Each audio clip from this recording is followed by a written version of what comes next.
Hi everyone, welcome to the channel. आज का हमारा टॉपिक है वन वर्ड सब्स्टिट्यूशन, यानी अनेक शब्दों के लिए एक शब्द। और यहाँ मैंने 20 MCQs लिए हैं रिलेटेड टू दिस टॉपिक। तो फर्स्ट क्वेश्चन है, a doctor who treats problems related to bones, joints and muscles. Doctor जो कि हड्डियों, जोड़ों और मांसपेशियों से रिलेटेड प्रॉब्लम्स का ट्रीटमेंट करता है। तो ऑप्शंस देखते हैं। ए ऑप्शन है ऑर्थोपेडिस्ट, तो यही हमारा सही आंसर है। ऑर्थोपेडिस्ट का मतलब होता है हड्डी और जोड़ रोग विशेषज्ञ। जो अस्थि रोग विशेषज्ञ होती है उनको ऑर्थोपेडिस्ट कहते हैं, जो घुटनों वगैरह के दर्द का इलाज करते हैं वो। बी ऑप्शन है ऑर्थोडोंटिस्ट। तो एक होता है डेंटिस्ट, एक होता है ऑर्थोडोंटिस्ट। जो डेंटिस्ट होते हैं वो नॉर्मल ओरल हेल्थ केयर, जैसे कैविटी है या फिलिंग करनी है या क्लीनिंग करनी है, उस तरह के काम करता है। लेकिन ऑर्थोडोंटिस्ट भी दांतों से ही संबंधित होता है। लेकिन इसका काम क्या होता है, जैसे किसी का जबड़ा वगैरह, जॉ सही नहीं है, जॉ अलाइनमेंट या और भी चीज़ें होती हैं जो थोड़ा ज़्यादा जिसके लिए स्पेशलिस्ट होने की ज़रूरत है, तो वो ऑर्थोडोंटिस्ट करता है।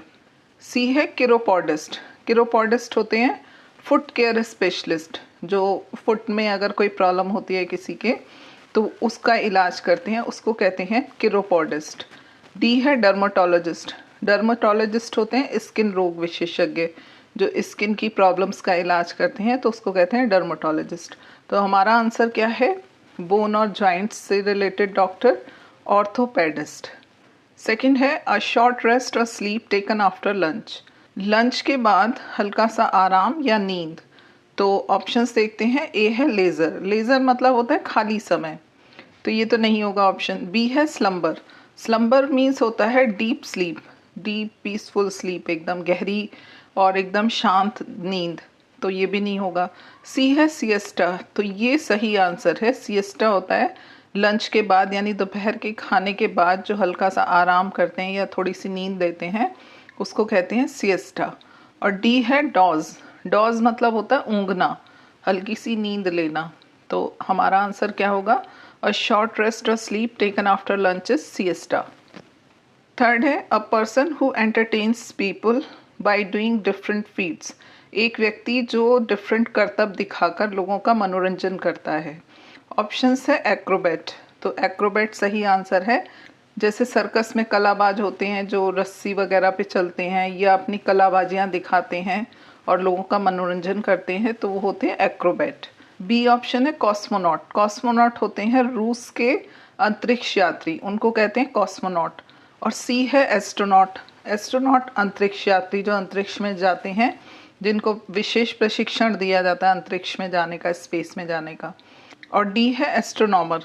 एस्ट्रोनॉमर होते हैं जो तारों का, ग्रहों का अध्ययन करते हैं, खगोल शास्त्री वो। तो आंसर क्या होगा, a person who entertains people by doing different feats is acrobat, जो कलाबाज होता है वो। फोर्थ है टू क्रिटिसाइज समवन सीवियरली। किसी की कड़ी निंदा करना, उसकी गलती पे उसे डांटना, फटकारना, सजा देना। तो ऑप्शंस देखते हैं। ए है स्कॉर्न। स्कॉर्न मीन्स होता है घृणा करना, तो ये तो ऑप्शन नहीं होगा। बी है चेस्टाइज। ये सही आंसर है। चेस्टाइज मीन्स होता है किसी की गलती पे उसे सजा देना, फटकारना।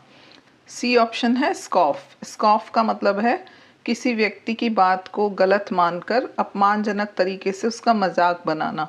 डी है रिडिक्यूल। रिडिक्यूल का मतलब होता है किसी का मजाक बनाना, यहाँ पर अपमानजनक तरीके से मजाक बना स्कॉफ। और चेस्टाइज का मतलब होता है टू क्रिटिसाइज समवन सीवियरली, किसी को उसकी गलती पे बहुत ज़्यादा डांटना, फटकारना, सजा देना। फिफ्थ है the study of the human mind. मनुष्य के मस्तिष्क का अध्ययन। ऑप्शंस है। A psychology. साइकोलॉजी सही आंसर है। साइकोलॉजी मीन्स मन का विज्ञान, तो the study of the human mind is psychology. B option है माइक्रोबायोलॉजी। माइक्रोबायोलॉजी का मतलब होता है जो एकदम माइक्रो, सूक्ष्म कीट होते हैं, कीड़े, उनका अध्ययन। सी है एपिडेमियोलॉजी। एपिडेमियोलॉजी का मतलब होता है महामारी विज्ञान, जो बीमारी बहुत बड़े लेवल पे फैलती है तो उसका कारण क्या है, कब होती है, क्यों होती है, और उसका मनुष्यों पर क्या प्रभाव पड़ता है, ह्यूमन बींग्स पे, और उसे कैसे रोका जा सकता है, तो वो सब एपिडेमियोलॉजी में अध्ययन उसका किया जाता है।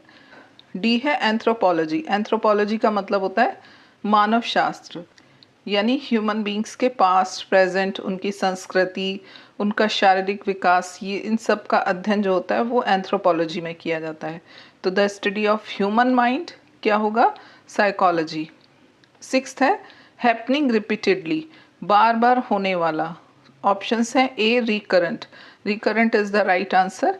हैपनिंग रिपीटेडली, बार बार होने वाला, रिकरेंट। बी है रिपोर्ट, ये रिपोर्ट नहीं है, ये है रिपोर्ट।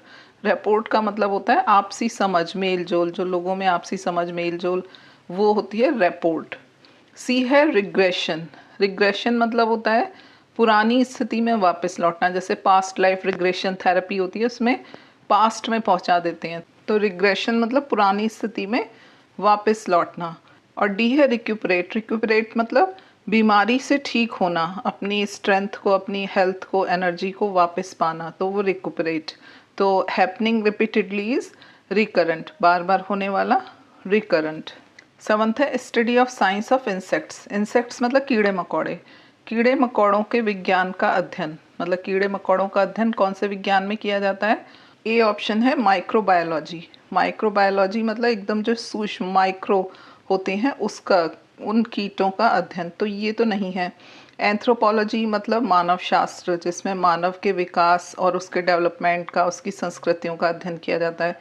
इकोलॉजी का मतलब होता है पारिस्थितिकी विज्ञान, इंसान, पेड़, जीव जंतु एक दूसरे पर निर्भर करते हैं, तो वो होती है इकोलॉजी, पारिस्थितिकी विज्ञान। डी ऑप्शन है इंटोमोलॉजी, ये सही आंसर है। इंटोमोलॉजी मतलब कीट विज्ञान, इंसेक्ट्स का साइंस, इंसेक्ट्स का अध्ययन। एट्थ है a notice of the death of a person often with a biographical sketch as in a newspaper. Newspaper में जो शोक सूचना, मृत्यु संदेश दिया जाता है किसी व्यक्ति की डेथ पर, तो उसको कहते हैं ऑप्शन ए ऑबिचुरी। ऑबिचुरी मतलब मृत्यु संदेश।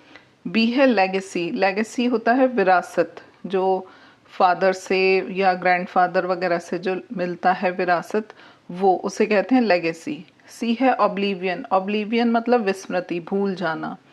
और डी है एडवर्टिजमेंट। एडवर्टिजमेंट मतलब विज्ञापन, जो न्यूज़पेपर वगैरह में या टीवी पर आते हैं वो होते हैं एडवर्टिजमेंट। लेकिन जो मृत्यु संदेश है उसको कहते हैं ऑबिचुरी, जो न्यूज़पेपर वगैरह में संदेश किसी की डेथ पर दिया जाता है उसको ऑबिचुरी बोलते हैं। नाइन्थ है फियर ऑफ वाटर, पानी का डर। ऑप्शन है ए हाइड्रोफोबिया। हाइड्रो का मतलब होता है वाटर और फोबिया का मतलब होता है डर, तो ए ऑप्शन सही होगा, fear of water, hydrophobia. B है बोटेनोफोबिया। बोटेनोफोबिया मतलब पेड़ पौधों का डर, तो पेड़ों का डर इज बोटेनोफोबिया। सी है बिब्लियोफोबिया। बिब्लियो मतलब बुक्स, तो बुक्स का फोबिया, बुक्स से डर, बिब्लियोफोबिया। और एक्रोफोबिया।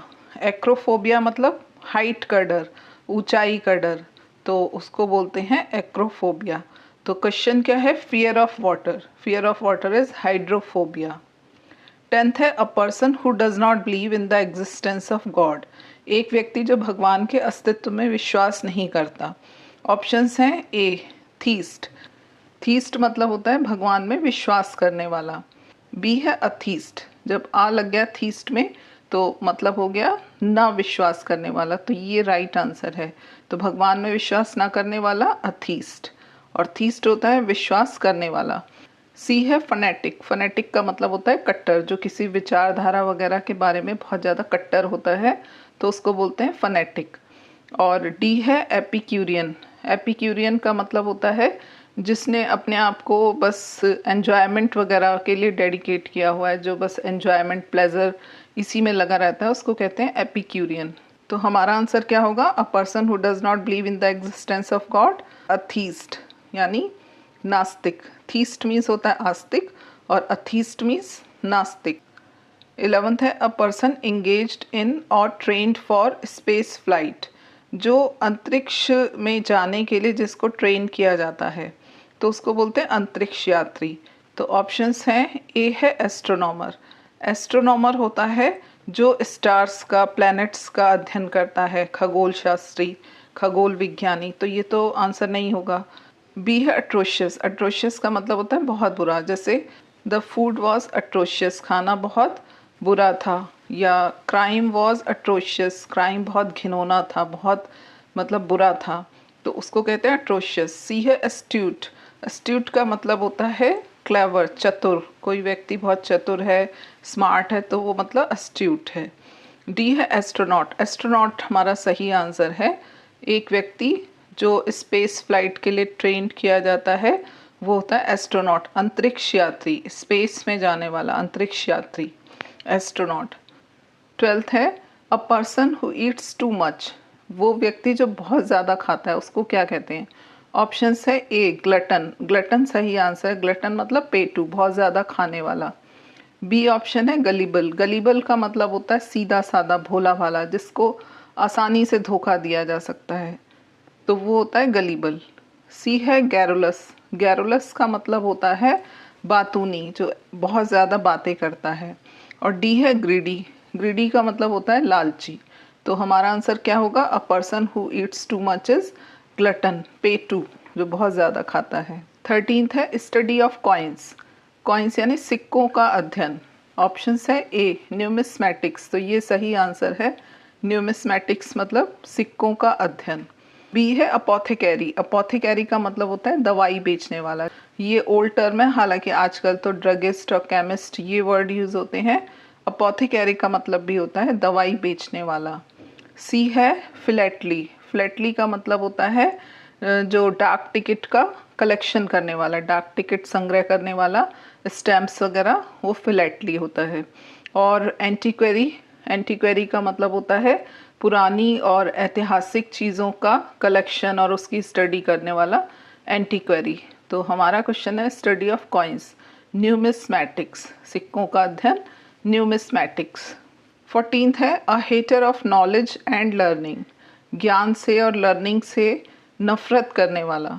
ए है बिब्लियोफाइल। बिब्लियोफाइल होता है जो बुक्स का कलेक्शन करता है, उनसे बहुत प्यार करता है। अभी हमने पढ़ा था बिब्लियोफोबिया। फोबिया मतलब डर, बिब्लियो यानी बुक्स से डरने वाला। यहाँ है बिब्लियोफाइल, बुक्स से प्रेम करने वाला। तो ये तो आंसर होगा नहीं, क्योंकि यहाँ तो हेटर पूछ रहे हैं। अगला ऑप्शन है फिलोलोलॉजिस्ट। फिलोलोलॉजिस्ट का मतलब होता है लैंग्वेज का अध्ययन करने वाला, लिंग्विस्ट जो होता है, तो ये भी आंसर नहीं होगा। सी है मिसोजिनिस्ट। मिसोजिनिस्ट का मतलब होता है विमेन हेटर, लेडीज से घृणा करने वाला, तो ये भी आंसर नहीं है। डी है मिसोलॉजिस्ट, ये सही आंसर है। नॉलेज और लर्निंग से हेट करने वाला, मिसोलॉजिस्ट। तो क्या होगा? A hater of knowledge and learning is मिसोलॉजिस्ट।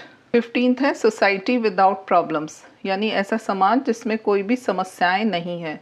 Options हैं ए हेवन। हेवन मीन्स होता है स्वर्ग, ये नहीं होगा आंसर। बी है यूटोपिया। यूटोपिया मतलब होता है ऐसा काल्पनिक स्थान जहाँ पर सब कुछ अच्छा चलता है, सब कुछ अच्छा है, तो ये इमेजिनरी प्लेस, मतलब जहाँ पर कोई समस्या ही नहीं है, ऐसा समाज, तो ये यूटोपिया होता है। तो सही आंसर है society without problems is utopia. C है ड्रीमलैंड। ड्रीमलैंड मतलब सपनों की जगह, ये भी आंसर नहीं है। आंसर है बी यूटोपिया। और डी मीन्स पैराडाइज, जन्नत। आंसर सही है society without problems, utopia. 16th है टॉकिंग इन वन स्लीप, नींद में बात करने वाला। ऑप्शंस है ए सॉम्नी लॉक्वी, ये सही आंसर है। सॉम्नी मीन्स नींद और लॉक्वी मतलब टॉक। बी ऑप्शन है सॉलीलॉक्वी, जैसे स्टेज पे कुछ नाटक वगैरह चल रहा होता है तो उसमें जो कैरेक्टर है वो बात कर रहा होता है, तो उसको सॉलीलॉक्वी बोलते हैं, अकेले में खुद से बात कर रहा होता है। और सी मोनोलॉग भी कुछ इसी तरीके का होता है, जिसमें नाटक वगैरह में एक व्यक्ति लंबा स्पीच देता है। और डी है प्रोलोग। प्रोलोग मतलब होता है नाटक, कहानी वगैरह का इंट्रोडक्टरी पार्ट। तो सही आंसर क्या होगा? टॉकिंग इन वन स्लीप, नींद में बोलना, सॉम्नीलॉक्वी। 17th है ग्रुप ऑफ स्टार्स, तारों का समूह। ऑप्शंस है ए कॉन्ग्रीगेशन। कॉन्ग्रीगेशन मतलब होता है धार्मिक मंडली, जो धर्म से रिलेटेड मंडली, सभा वगैरह होती है, उसको कहते हैं कॉन्ग्रीगेशन। बी है एस्ट्रोनॉमी। एस्ट्रोनॉमी होता है खगोल विज्ञान। सी है प्लैनेट्स। प्लैनेट्स होता है ग्रह, जैसे मरकरी, वीनस, अर्थ, मार्स, ये सब जो प्लैनेट्स होते हैं वो। डी है कंस्टिलेशन। ये सही आंसर है। कंस्टिलेशन मतलब group of stars, group of stars constellation, तारों का समूह। 18th है large building for aircraft, aircraft को रखने के लिए बड़ी सी बिल्डिंग। तो ऑप्शंस है ए बार्न, बार्न होता है खलिहान, खेत वगैरह खलिहान। बी है एयरपोर्ट, एयरपोर्ट तो हो गया जैसे किसी को जाना है फ्लाइट से तो वो एयरपोर्ट पर जाता है। इसी एयरपोर्ट पर एक बिल्डिंग होती है बड़ी सी जहाँ पर एयरक्राफ्ट को रखा जाता है, उसको बोलते हैं हैंगर। तो hanger is a large building for aircraft. और शेड मीन्स होता है छाया। तो ऑप्शन कौन सा सही होगा? Hanger, large building for aircraft, मतलब जो एरोप्लेन वगैरह की मरम्मत के लिए, रिपेयर के लिए उनको रखा जाता है तो वो बिल्डिंग कहलाती है हैंगर। 19th है वन हु सीक्रेटली लिसन्स, जो छिपकर सीक्रेटली सुनता है दूसरों की बात को। One who secretly listens other people's talks, तो उसको कहते हैं, ए ऑप्शन सही आंसर है, ईव्स ड्रॉपर, छिपकर किसी की बात को सुनने वाला ईव्स ड्रॉपर। बी है इनफिल्ट्रेटर, इनफिल्ट्रेटर होता है किसी ऑर्गेनाइजेशन में, किसी संस्था में सीक्रेटली एंटर करने वाला व्यक्ति। सी है सीक्रेट एजेंट, गुप्त एजेंट। और डी है स्पाई, स्पाई मीन्स होता है जासूस। तो जो छिपकर दूसरों की बात को सुनता है उसको कहते हैं ईव्स ड्रॉपर। 20th है place where coins are made, वो जगह जहाँ पर सिक्के बनाए जाते हैं। अभी हमने सिक्कों का अध्ययन करने वाला सीखा था, यानी कि न्यूमिस्मैटिक्स। अब है सिक्के बनाए कहाँ जाते हैं। ए है बैंक, बैंक जो है लेन देन के लिए यूज़ होता है, वहाँ पर सिक्के या नोट बनाए नहीं जाते हैं। बी है मिल, मिल तो जस्ट लाइक फैक्ट्री, तो ये भी आंसर नहीं होगा, यहाँ सिक्के नहीं बनते हैं। सी है मिंट, मिंट सही आंसर है। मिंट मीन्स टकसाल, जहाँ पर कॉइन्स बनाए जाते हैं। और डी है वर्कशॉप, ये भी आंसर नहीं है। तो place where coins are made is mint. तो ये थे हमारे 20 MCQs वन वर्ड सब्स्टिट्यूशन पर। मिलते हैं नेक्स्ट वीडियो में। Till then goodbye, take care.